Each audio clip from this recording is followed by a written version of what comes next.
Hi అండి. నేను మీ కవిత వీరన్న. మీరు చూస్తుంది కవిత వ్లాగ్స్. ఈరోజైతే ఇంట్లోనే ఈజీగా తయారు చేసుకుండే పన్నీర్ బఠానీ కర్రీ చూద్దామండి. ముందుగా పన్నీర్ ముక్కల్ని తీసుకొని, ఇదైతే నేనే రెడీ చేసిన పన్నీర్ అండి. మీకు పన్నీర్ ఎలా రెడీ చేయాలో తెలుసుకోవాలంటే నా ఛానల్లో ఉంటుంది, చెక్ చేయండి. అలా తీసుకున్న ముక్కలలో ఉప్పు, కారం, మసాలా వేసి బాగా కలుపుకొని ఒక అరగంట సేపు నాననివ్వాలండి. అలా పక్కకు పెట్టుకొని ఉంచుకుంటే అదే అయ్యిద్ది. ఒక గిన్నెలో నూనె పోసుకొని ముందుగా నానబెట్టుకున్న ముక్కల్ని వేసి బాగా డీప్ ఫ్రై చేసుకోవాలండి. స్టవ్ని అయితే లో ఫ్లేమ్లో పెట్టుకొని డీప్ ఫ్రై చేసుకోండి, లేకపోతే మాడిపోయే అవకాశం ఉంటుంది.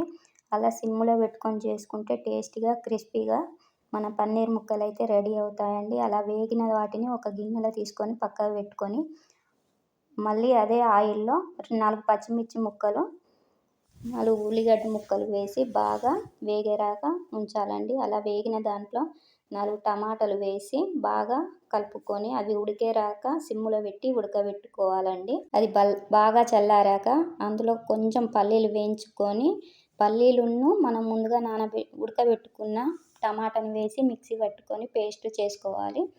స్టవ్ మీద ఒక గిన్నె పెట్టుకొని అందులో కొంచెం ఆయిల్ వేసి అందులో బగారాకు, లవంగాలు, ఇలాచి ఇట్లా వేసి పొడి మసాలాలు వేసి మనకి ఇష్టమైనవి వేసి బాగా వేపుకొని మనం ముందుగా పేస్ట్ చేసుకున్న దాన్ని అందులో వేయాలి. వేసి ఒక్కసారి అలా కలుపుకున్న తర్వాత అందులో కొంచెం ఉప్పు చూసి వేసుకోవాలండి. ఎందుకంటే మనం ముందుగానే పన్నీర్ ముక్కలకు మసాలాలు పట్టించాం కాబట్టి చూసి వేసుకోండి. కారం, ఉప్పు, పసుపు, అల్లం పేస్ట్ వేసి బాగా కలుపుకొని అందులోనే చిన్న గ్లాసెడు 2 గ్లాసుల వాటర్ పోసి అది బాగా ఉడకనివ్వాలి. అలా కొంచెం ఉడికేటప్పుడే మనం నానబెట్టుకున్న పచ్చి బఠానీ వేసి బాగా కలుపుకొని ఉడకనివ్వాలండి.